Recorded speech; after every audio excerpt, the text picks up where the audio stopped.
Chapitre 45. La prophétie de Siméon. Et son père et sa mère étaient dans l'admiration de ce qui se disait de lui. La vue des grandes choses, toutes les fois qu'elles se présentent à l'esprit, dit un père de l'Église, nous jette dans l'admiration.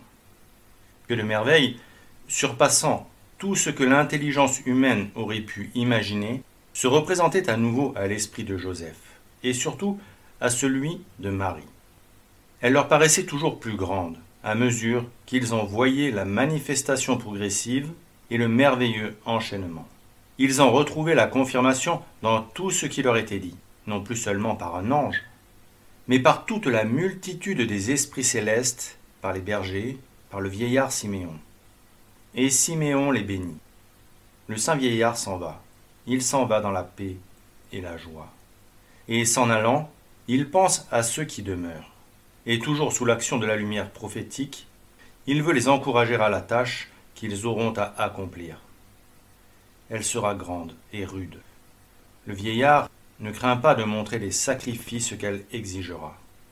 Mais tout d'abord, il leur dit sa reconnaissance. Il les bénit. Tout à l'heure, tenant l'enfant dans ses bras, il avait béni Dieu. Nous devons bénir Dieu pour tous les biens qu'il nous donne. Et quand notre âme est droite, à chaque grâce qu'elle reçoit, elle fait monter vers Dieu l'accent de sa reconnaissance. Mais quand celui qui est le don parfait est en nous, notre reconnaissance doit être infinie. Jésus est un soleil dans l'âme, et le soleil rayonne sans compter. Il bénissait Dieu avec Jésus-Christ et en Jésus-Christ, en qui Dieu nous a bénis de toute bénédiction spirituelle. Il l'offrait à Dieu, puisque Jésus-Christ avait bien voulu se donner à lui.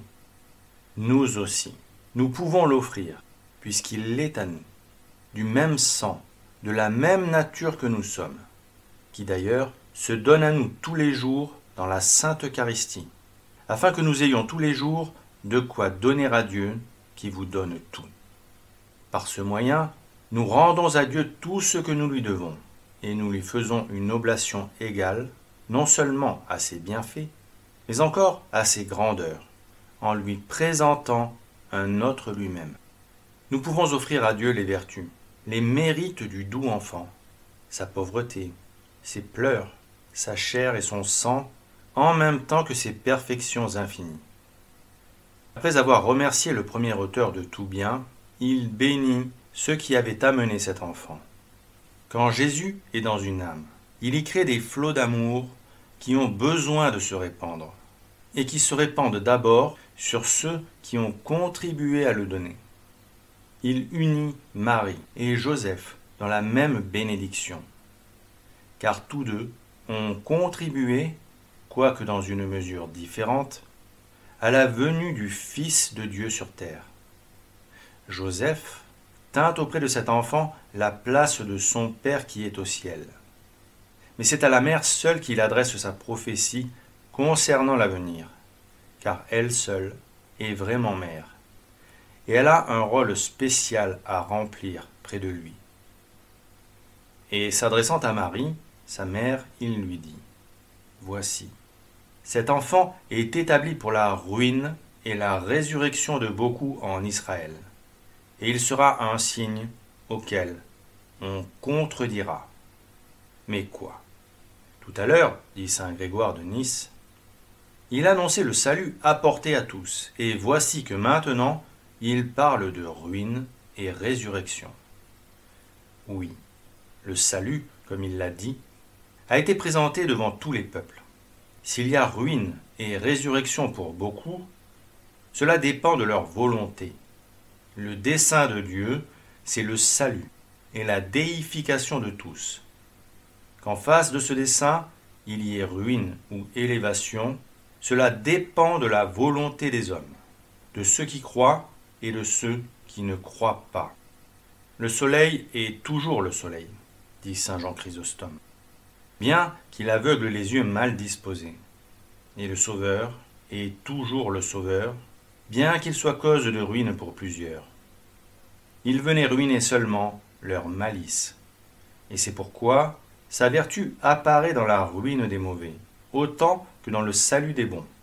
Oui, dit saint Grégoire de Nice, après l'incarnation, la ruine sera plus complète qu'avant, et le châtiment plus grave, surtout pour Israël. La résistance aux enseignements du Sauveur et à une économie si miséricordieuse y conduisait fatalement. Il est impossible de se mettre en opposition avec Jésus-Christ sans devenir plus mauvais. Les pharisiens, Caïphe, Judas, et après eux tous les persécuteurs, auraient été moins mauvais s'ils n'avaient rencontré Jésus-Christ. Et c'est une tristesse pour le cœur de Jésus de sentir que lui qui est venu pour le salut soit aussi une cause de ruine. Et déjà, ajoute saint Grégoire, Siméon annonçait non pas seulement la ruine spirituelle, mais la ruine temporelle de la malheureuse cité. Mais une résurrection aussi est annoncée. Ce sera une résurrection que Jésus-Christ apportera à tous ceux qui sont sous le joug de la loi et qu'il conduira à la liberté. Il apportera la résurrection à tous ceux qui voudront prendre part au mystère de sa sépulture et qu'il conduira à une vie nouvelle. Et même, en tous ceux qui lui appartiendront, il y aura toujours l'union de la mort et de la résurrection. Il mortifiera la chair pour vivifier l'esprit. Dieu a dit de lui dans la loi, « Je tuerai et je vivifierai ». Des hérétiques s'étaient servis de cette parole pour accuser le Dieu de l'Ancien Testament. Et voici que Jésus, dans le Nouveau, dit une parole semblable. Comme il le dit en Saint Jean, il est venu pour le jugement, afin que ceux qui ne voient pas voient, et que ceux qui voient soient aveuglés. Jésus-Christ se présente comme juge, et il s'annonce comme devant juger avec la même rigueur que Dieu, dans la distribution du châtiment et de la récompense. Il nous apparaît comme vrai Fils de Dieu. Et parce qu'il est le Fils de Dieu, qu'il est venu établir sur terre le règne et la sainteté divine, il opère sans cesse dans les âmes une œuvre de ruine et de résurrection. C'est pourquoi, voulant être chrétien, dit Origène, porter ce nom béni dans le monde entier, j'accepterai volontiers que Dieu me frappe. Quand le vieil homme vit en moi, je souhaite que Dieu tue le vieil homme et me fasse ressusciter des morts. Nous avons un œil du corps par lequel nous voyons les choses de la terre, et un œil meilleur, par lequel nous voyons les choses de Dieu. Que celui-ci soit ouvert et que celui-là soit aveuglé. De même, cet esprit qui s'exalte dans l'orgueil, qu'il soit écrasé. Que la mortification de Jésus-Christ se fasse sentir à tout notre corps, et que l'homme intérieur, qui était en moi, gisant, brisé, se relève en moi. Donc, dit encore Origène, le Sauveur m'a fait tomber pour me relever. Et cela m'a été plus avantageux que quand je paraissais être debout. Si, étant pécheur, je veux, comme les prophètes le faisaient devant la majesté de Dieu, me prosterner la face contre terre devant mon Sauveur, ce sera le commencement de la résurrection. Que le pécheur meure en moi, ce sera le commencement de la vie nouvelle. La conversion opérée par le Christ, dit saint Jean Chrysostome, est une vraie résurrection. Quand l'impudique devient chaste, l'avare libéral, le cruel doux, on célèbre une résurrection. Le péché est mort, la justice revit. Cette prophétie s'est accomplie avec une évidence inéluctable. Il y a eu une ruine et une résurrection causée par Jésus-Christ. La ruine de la chair et la résurrection de l'esprit. Il sera posé dans le monde comme un signe de contradiction. Isaïe l'avait annoncé. Le Christ devait être pour son peuple une pierre, servant comme un fondement inébranlable. Et cette même pierre devait être pour beaucoup une pierre d'achoppement. Voici que je mettrai dans les fondements de Sion une pierre solide, une pierre d'angle, qui sera un fondement solide pour ceux qui s'appuieront sur elle. Mais celui qui devait être le fondement de tout l'édifice devait être aussi une pierre d'achoppement pour les habitants de Jérusalem. Voici donc la prophétie du grand prophète qui se réalise. Il sera posé dans le monde comme un signe de contradiction. Avec quelle clarté cette prophétie s'est accomplie. Quel homme fut jamais contredit comme vous, ô Jésus, soit dans votre passage ici-bas, soit après votre sortie de ce monde. Les uns disaient, c'est un homme de bien, les autres, non, il trompe le peuple. Les uns disaient, c'est le Christ, les autres, le Christ. Doit-il venir de Galilée? Et il y avait entre eux sur ce sujet une grande discussion. Vous leur disiez cette parole consolante. La vérité vous affranchira. Et oubliant leur captivité si fréquente, ils se défendaient d'avoir jamais été dans l'esclavage. Et quand vous leur montriez la captivité qu'il faut craindre par-dessus tout, la captivité du péché, et dont vous pouviez seuls les délivrer, vous les entendiez vous dire que vous étiez possédés du malin esprit. Et vous les voyez prendre des pierres pour vous lapider. Et quand il vous somme de dire si vous êtes le Christ, et que vous en appelez au témoignage de vos œuvres, ils reviennent encore à prendre des pierres pour vous lapider. On vous chicane sur tout, sur vos disciples, sur des usages sans importance que vos disciples ont négligés, sur vos miracles, et surtout sur votre miséricorde à l'égard des pécheurs. Plus tard, vos ennemis s'empareront de vous. Ils vous accuseront. Ils feront venir contre vous de faux témoins.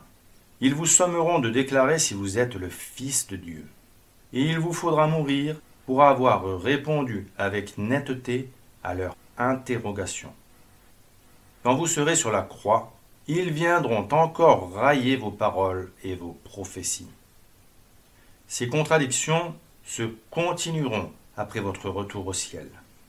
Elles vous atteindront dans vos disciples, comme d'ailleurs vous le leur annoncez. Elles vous atteindront dans votre personne. Votre Mère Vierge, cette révélation que vous avez donnée de vous-même, est un signe à qui l'on contredit. Marcion contredit à ce signe et prétend que vous n'êtes pas né de la femme. Hébion contredit à ce signe et prétend que vous êtes né d'un mariage ordinaire. Vous aviez un corps humain, et ce fut là encore un signe auquel on contredit. Les uns ont dit qu'il venait du ciel, d'autres qu'il était de tout point semblable au nôtre. Votre résurrection a été un signe auquel on contredit. Est-il ressuscité dans le même corps? Oui, disent les uns, puisqu'il montrait à Thomas la plaie des clous. Non, disent les autres, puisqu'il entrait à travers les portes closes. On a contredit à tout ce qui avait été prédit de vous par les prophètes, et même on a nié que vous eussiez été prédit par les prophètes. Tout ce que l'histoire raconte de vous a été un signe auquel on a contredit. Les faits qui paraîtraient les plus certains, dès lors qu'il s'agit de vous, sont contestés. Au sujet de votre action dans le monde, les uns reconnaîtront que vous l'avez relevé, et d'autres prétendront que vous l'avez écrasé. Les uns reconnaîtront que vous êtes la vérité descendue du ciel, et d'autres diront que vous avez été formé par les circonstances. Et les contradictions vous viendront même de vos disciples. Je frémis, je sèche, dit Bossuet, je suis saisi de frayeur et d'étonnement. Mon cœur se pâme, se flétrit, quand je vous vois en butte aux contradictions, non seulement des infidèles, mais encore de ceux qui se disent vos disciples. Pendant que des savants, ayant reçu votre baptême, nieront vos miracles, des chrétiens se scandaliseront de votre croix et des doctrines qui en sont la conséquence, c'est-à-dire de ceux qui constituent l'essence et la grandeur de votre rédemption. Et c'est là pourtant votre signe par excellence, le signe que vous avez élevé dans le monde comme Moïse avait élevé le serpent d'airain dans le désert. Le signe où vous mêlez l'humiliation à la gloire. C'est là que vous recevez les blasphèmes les plus insolents et les adorations les plus ardentes. C'est le signe que tous peuvent voir avec le plus de facilité et qui contient en lui les vérités les plus hautes. Le signe de Jésus-Christ a été élevé dans le monde entier. Il a suscité en même temps que des adorations profondes des blasphèmes pleins de rage. C'est une chose connue, disaient les Juifs à saint Paul, que partout on contredit cette secte des chrétiens. On la contredit, remarque saint Athanase, et l'on ne réussit pas à l'accabler. On la combat, et on ne peut la vaincre. On la frappe, et on ne peut la blesser. On la circonvient, et on ne réussit pas à s'emparer d'elle. C'est là l'excellence de notre foi, supérieure à tout miracle, que toujours attaquée, elle demeure invincible. C'est là l'œuvre de celui que vous avez enfanté, ô Vierge. Il amène à rien ceux qui s'éloignent de lui, et il l'élève. Il offre à son Père ceux qui s'attachent à lui. Toutes ces choses étaient dites du Fils, et cependant, elles intéressaient aussi la Mère. Cette Mère qui fut associée à toutes nos humiliations, et à toutes ses gloires. Et c'est pourquoi, après lui avoir dit les mystères joyeux, il lui annonce aussi les mystères douloureux. Et un glaive, ô Mère, transpercera votre cœur. Quel sera ce glaive? Le prophète laisse subsister à cet égard un mystère, à ce point que les pères eux-mêmes ont eu des doutes au sujet de l'épreuve par laquelle la Vierge Marie avait passé. Certains ont dit que ce glaive avait été le doute qui avait traversé l'âme de Marie en face de la passion de son Fils. Les de bonne heure, cependant, ont compris que ce glaive qui traversa son âme fut l'immense douleur qu'elle éprouva quand elle vit mourir son Fils. Bien qu'elle vît, dit Bède, qu'il mourait de son plein gré, et qu'elle sut que par la mort il vaincrait la mort, cependant, elle ne put voir, sans une immense douleur, crucifier celui qui avait été formé de sa chair. Cette douleur sera jointe aux contradictions de son Fils.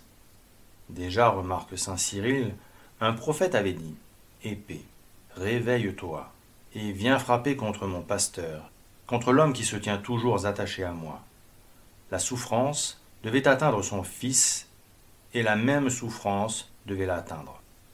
Cela est assez pour porter au comble son affliction et sa consolation. On ne pouvait la prendre par un endroit plus sensible qu'en la touchant par son Fils. Et toutefois, rien ne pouvait être plus consolant pour elle que d'être associée aux contradictions de son Fils. Mais ce mystère dans lequel on la laisse ajoute à sa douleur. C'est ainsi qu'on la traite, dit Bossuet. Ô Dieu, qu'on ménage peu sa douleur. Pourquoi la frappez-vous de tant d'endroits?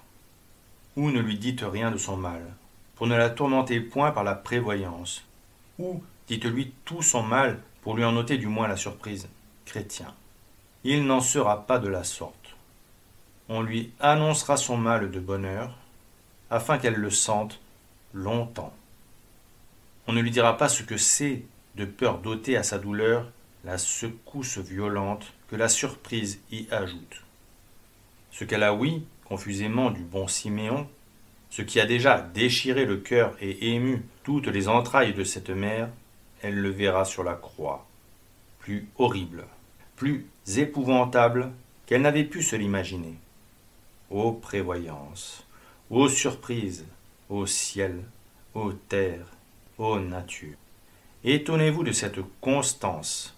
Ce qu'on lui prédit lui fait tout craindre, ce qu'on exécute lui fait tout sentir. Voyez cependant sa tranquillité par le miracle de son silence.